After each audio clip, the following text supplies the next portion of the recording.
Jadi kami punya tempat tinggal, kemudian digusur tahun 70-an itu. Tidak mendapatkan ganti rugi, hanya mendapatkan tanah juga di bantaran lagi, tetapi di tempat yang lain. Dan itu sangat membekas di ingatan saya, bahwa yang namanya tergusur itu sangat sakit sekali. Sangat sakit sekali. Ingat ya, di Undang-Undang Dasar 45 kita, jelas bahwa pemerintah negara itu melindungi rakyatnya. Di situ jelas sekali tercantum. Tapi yang terjadi pemerintah malah seperti ini. Nah, kekeliruan, keliru. Sudah melanggar undang-undang kalau saya. Jenderal Gatot, Pak Batiar Hamzah, narasumber, itu tadi calon presiden saya untuk 2014, Pak. Confirm ini ya? Confirm itu ya? Saya ingin cerita sebenarnya apa sih yang berubah terjadi sehingga terjadi. Kita tahu sampai 2016 saya menganggap beliau masih memihak kepada rakyat. Sampai menteri-menteri yang memihak kepada rakyat itu diberhentikan.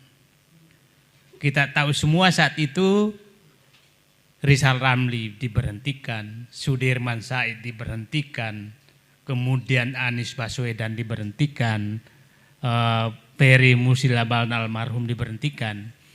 Jadi hampir semua menteri yang menyuarakan kepentingan rakyat itu diberhentikan. Dan digantilah dengan menteri-menteri berbasis pengusaha. Jadi terjadi perubahan di 2016.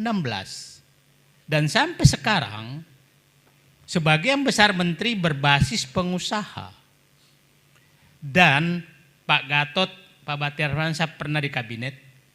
Terbayang nggak menteri-menteri itu kalau berkumpul pengusaha itu? Apa yang kira-kira dibahas? Saya tidak melihat lagi ada menteri berbasis aktivis dan memperjuangkan rakyat. Sekarang tidak ada. Akhirnya terlalu bodoh kita kalau mengharap bahwa ada dalam pemerintahan yang memikirkan rakyat. Jadi saya kaget kalau ada orang yang berharap kepada mereka. Jadi itu tanda belok yang sangat tajam di 2016. Di 2015 kita masih perang. Kejar papa minta saham, kejar Freeport, kejar yang lain. Tapi setelah itu mulai 2017 tambang nikel diserahkan ke Cina. Semua undang-undang yang menghalangi investor itu diubah. Sampai puncaknya Omnibus Law. Itu semua diubah. Jadi saya katakan tikungan kudeta oligarki berbasis investasi terjadi di 2016 dan berlanjut di 2000 dan sampai sekarang. Nah, ini berlanjut sampai sekarang termasuk partai politik juga diambil alih. Jadi kekuasaan sekarang adalah kekuasaan oleh para investor.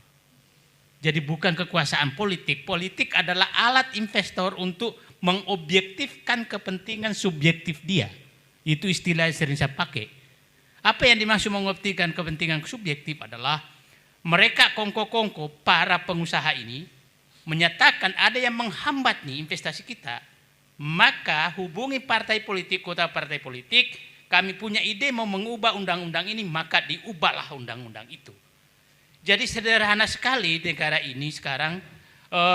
Kalau dulu Pak Gatot pernah menyatakan berapa angka menguasai negara, sepertinya sekarang tidak perlu lagi, Pak.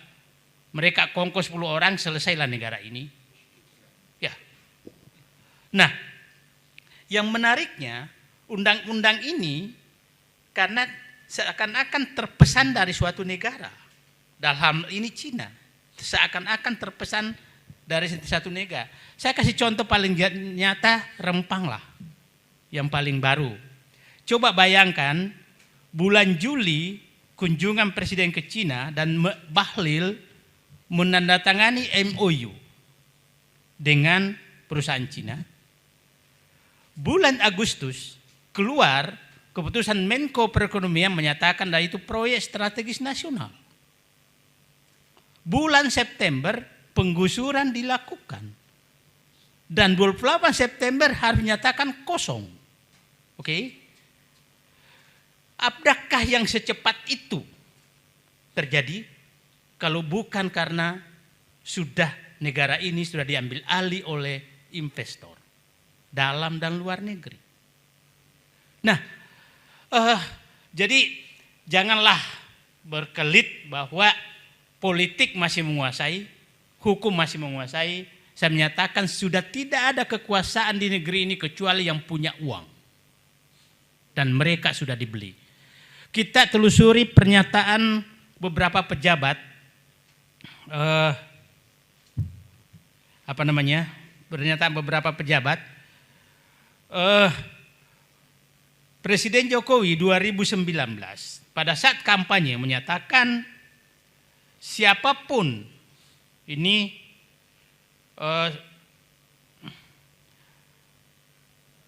Jokowi soal menghambat investasi, saya akan kejar dan hajar. Coba bayangkan seorang presiden menyatakan kata kejar dan hajar. Ya Pak Jenderal Gatot, kalau jenderal bisa ngomong tembak maka prajurit langsung nembak. Ini presiden menyatakan hajar. Nah, kemudian Jokowi itu tanggal 14 Juli 2019 itu kampanye presiden. Artinya saat itu mungkin oligarki sudah menyatakan keluarkan pernyataan keras kalau mau menang. Karena tidak lagi perhatikan rakyat. Tidak ada pembelaan rakyat saat itu. Adalah kita hajar. Tanggal 3 Desember 2021 setelah menang, Jokowi perintahkan Kapolri copot Kapolda yang tak kawal investasi. Makanya jangan heran pada saat pesawat mengantar tenaga kerja asing Cina datang ke Sulawesi Tenggara itu dikawal oleh polisi. Dikawal karena akan dicopot kalau dia enggak dilakukan. Nah, kemudian Pak Luhut Desember 2022, 1 Desember, Luhut ancam bulldozer orang-orang yang halang-halangi investasi ke RI. Di bulldozer. Semua kata-kata yang terlalu kasar kepada rakyat demi investasi sudah keluar dari pemimpin tertinggi negeri ini. Jadi kalau yang Rempang itu hanya pelaksanaan daripada instruksi tertinggi dari pemimpin negeri ini. Nah, berapa hari lalu Menko Polhukam yang saya sering teman diskusi, yang saya anggap ini Prof. Mahfud MD, di Rempang bukan penggusuran tapi pengosongan lahan. Saya sampai kehilangan akal sehat memaknai kata-kata ini. Pengosongan lahan itu adalah tujuan. Penggusuran adalah cara. Sama dengan land clearing. Land clearing itu tujuan. Membakar adalah cara. Bayangkan seorang profesor doktor bisa mencari berkamuflase dengan kata-kata demi pembenaran. 2 hari lalu keluar lagi pernyataan menteri, mantan Panglima TNI, menteri ATR, menyatakan mereka tidak punya sertifikat. Mana ada tanah adat punya sertifikat? Ya, HPL juga belum. Nah, terus datang investor dari Cina yang tidak punya apa-apa bisa menggusur rakyat yang ratusan tahun ada di sana. Punya apakah investor Cina itu? Gak punya apa-apa. Punya presiden mungkin. Oh, gitu ya. Punya uang. Dan mohon maaf, Rempang ini adalah puncak gunung es yang terjadi banyak di tempat lain. Banyak di tempat lain, Morowali, Sangihe, Maluku Utara, Kalimantan Barat, Kalimantan Timur, Sumatera Barat. Jadi penutup saya berharap mari selamatkan negeri ini dari tangan-tangan investor yang dibungkus investor. Saya ingin katakan, jangan kita dikelabui dengan kata investor. Investor tuh bisa menjadi aneksasi bangsa ini. Hanya bisa dikatakan investor apabila memberikan 5 manfaat. Kalau tidak memberikan ini maka dia penjajah. Oke Pak? 1, meningkatkan pendapatan negara. Yang kedua, mendorong pertumbuhan perekonomian nasional. Yang ketiga, menampung tenaga kerja. Yang keempat, meningkatkan kesejahteraan rakyat. Yang kelima, meningkatkan nilai tambah sumber daya alam dan dinikmati oleh rakyat. Itu baru investor namanya. Kalau 5 hal ini tidak terjadi, maka dia adalah penjajah.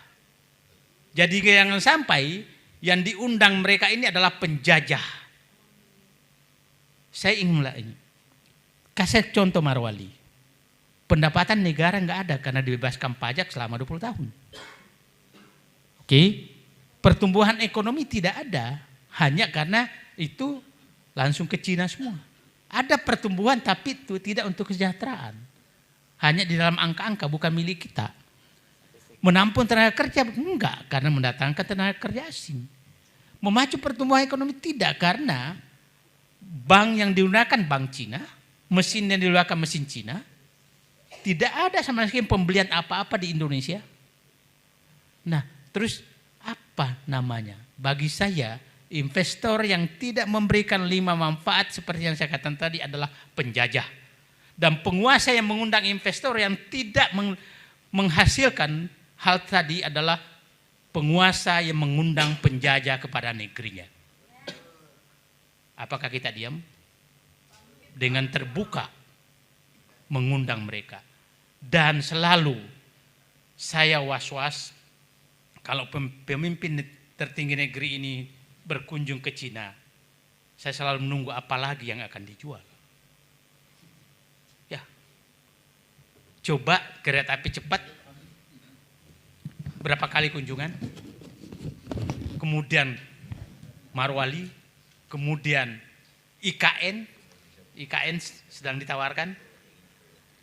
Jadi mudah-mudahan presiden kita masih menganggap dirinya presiden Republik Indonesia yang setara dengan presiden Cina, bukan gubernur di bawah presiden Cina. Terima kasih.